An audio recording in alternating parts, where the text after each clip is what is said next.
it's a pretty trippy movie, and I figure I could probably exploit the fact that Michael Bay is making an ambulance movie.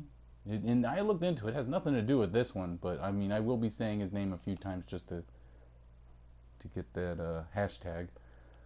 But I saw this movie as a kid, and it tripped me out. It kind of traumatized me from ever trusting doctors or ambulances.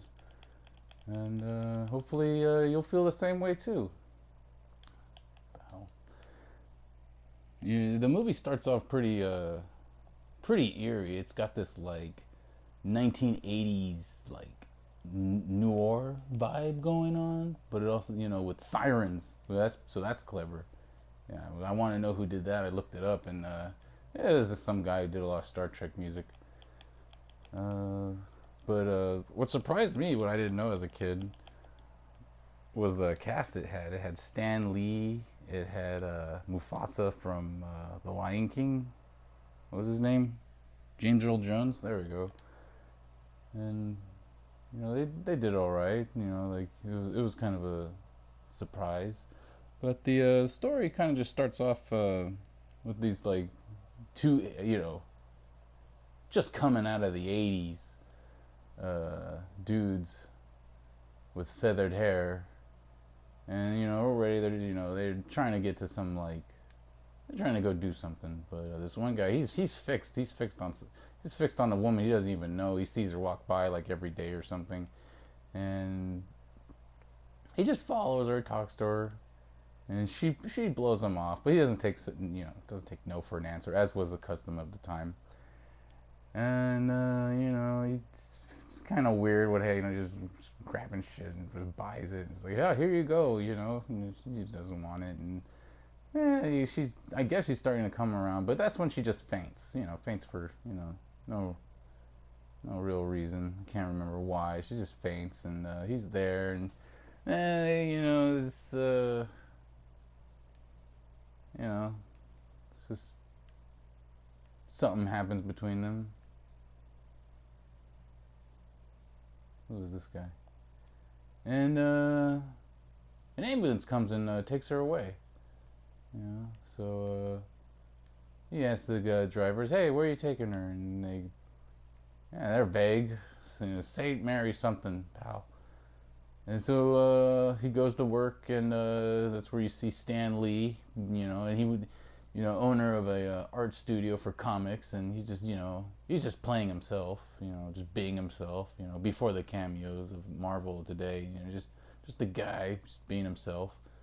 And he's explaining to himself like, "Hey, I fell in love with a girl who just gets sick and faints on the street of New York or L.A. or wherever it is at the time." So yeah.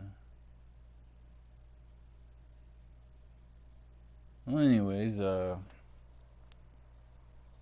he he gets off of work and he goes to every single hospital he can think of, and they don't know what he's talking about. He meets some colorful, rude people, and people who seem to really hate their job. And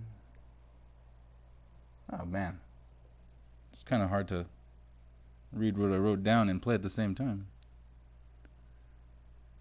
And let's see, meet Stan Lee. Well, anyways, he goes to he can't find her, so he just decides to go ahead and go to the police station.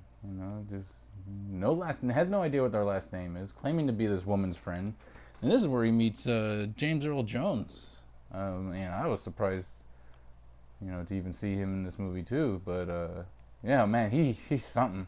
Yeah, he's right off the bat. He tells you how unhinged he is, and I think there's even talk of like suicide. Cops having suicide. But whatever. This detective, this lieutenant, he's just draw me an ambulance that you saw. It was an old ambulance. The ambulance actually looks really really dope. And then this another kind of like a main character, side character, a female cop. I forgot what her name was. I think it was played by Megan Gallagher. Probably not the same one. Probably saying that wrong.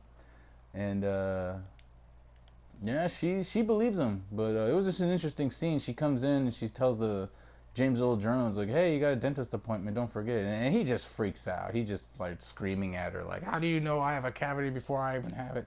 And he's just screaming at her until she leaves. Then he goes and winks at the main character, and then gets all just grumpy again. It was a weird character. I gotta see more movies with James Earl Jones, but that was that was trippy. Um, what else happens? Let me get to a safe spot. Okay. Passes a copy. Oh yeah. So she. What happens is he can't find her. No one can find her. So he draws her. The main character draws the Jane, the girl that passed out, and her roommate walks by. Like he's passing the stuff out on the street, and the roommate of Jane walks by and says, "Hey, I know her," as one would, and she doesn't believe him. She's freaking out because she hasn't seen her friend, and I don't really remember, but they get a message. Uh, the bad guy made Jane. The bad guy kidnapped Jane and made her call her house, call her roommate, and tell her that to meet her some shady place. It's just shady, and like in the middle of nowhere. I guess that's where they worked or something. And they get ambushed. They get separated in an ambush. Like they kidnap her. They kidnap the roommate. They try to run over the main character. They go to the cops again. The cops are just like duh, and he goes back to the detective, and nothing really. I think he goes back to. I don't remember. He goes to his house. He ends up in his house, regardless if he talks to the detective or not. And then he gets sick. He gets poisoned. It's not clear. I don't remember where it says why he gets like super poisoned, ill. But then he's just outside, screaming for help, trying to throw up. An ambulance comes, like the paramedic people come, and he's fighting them off. He just looks crazy, just really crazy. And he wakes up in a hospital, and it's an interesting scene. He's just like, I knew it was you, like the detectives there and everything. He's like, you were in on it, and then James Earl Jones. He's like, you're right. I was in it the whole time. We're all in it. This whole hospital, and we're all out to get you, get you. He's just really playing it. And the guy realized how stupid he is, how stupid he sounds, like thinking like, like it's a big conspiracy. But he's not too wrong. I mean, the hospital's cool. The doctor, everyone there is good, and they just want to keep him for a little bit because he's, acting strange and everything. So he just lays down, and in his bunk. His hospital roommate, the guy next to him, is an old guy who, what's it called? He's a journalist, and overhears the story and is like, "Hey man, admit you did it and you killed the girl, and I could write a hit story. I could be relevant again." And the guy doesn't want to play along. He doesn't want to be the guy who, he doesn't want to take blame for murder. Can't blame him. And yeah, a lot of stuff happens. Like they try to get him in the hospital. Old guy saves him. Freaking can't remember what happens after that. He ends up in like a dump, like a garbage dump place, and he's fighting off. He fights off a gang of people, and then like some degenerates, and then he like junkies. And then he fights, and then like he gets those guys away, but then he gets ambushed by the bad paramedics, the bad ambulance, and they got him strapped down. Do I need this? Yeah, why not? They got him strapped down. They're taking him away, and those junkies come back, and then like they're making fun of him, but the main character is like pretty funny. He's just like, hey man, there's drugs in that ambulance. He's got a bunch of drugs, Like he's got needles, fresh needles. Like he's just really selling it to these junkies. So the junkies fight the paramedics and everything and lose, and then like it's just I can't repeat what the main character says. It was the 80s. It was the 90s at the time. They didn't know better, but it was pretty funny what he's screaming. It was calling them sissies, worse than sissies. Yeah, I thought it was funny. You might think it's funny too. But what after that, it's a bit of a uh, struggle. He's trying to, he's in the ambulance. He gets free. They don't get him. Freaking, he runs into a cops in the park, and they're asking him, hey, did you see the killer? Because apparently there was like a murder that just happened right where he ran through, and they think he's a witness. And he says the killers are over there. He's pointing at the paramedics across the street, and the cops go over there and go, hey, you idiots, the body's over here. They think they're real paramedics, and then the paramedics shrug and they run out of there like because they don't want to get caught. But the cops have no idea that they're looking at like the conspirators, and they it goes to what's it called, the police station. He finally tells them, hey man, I don't know what the I don't know anything about no dead lady in the park. I was actually running from my own freaking adversaries, and they don't believe him. But the female cop from before, she sees him, she's believing him. I forgot if she even saw something or whatever, but that's what's helping her. The cops are still fighting him, but she's on his side. She does a good job. What else? What else happens? I didn't write anything down at this point. So basically, to shorten this up, they get a clue or something. I'm not sure. Can't really remember. But they end up. The female cop ends up at a nightclub with a big with a centerpiece, with the ambulance as a centerpiece right there. So, this ambulance, this nightclub's a front for this ambulance, and they're kidnapping people to do experiments on them. They're kidnapping the ambulance people, and they got a room full of people up top, a room full of people just like against their will, moaning and crying and wanting help. The main bad guy is what's his name? He used to play in Young and the Restless. If anyone ever watched that, I think it was. I didn't write his name down.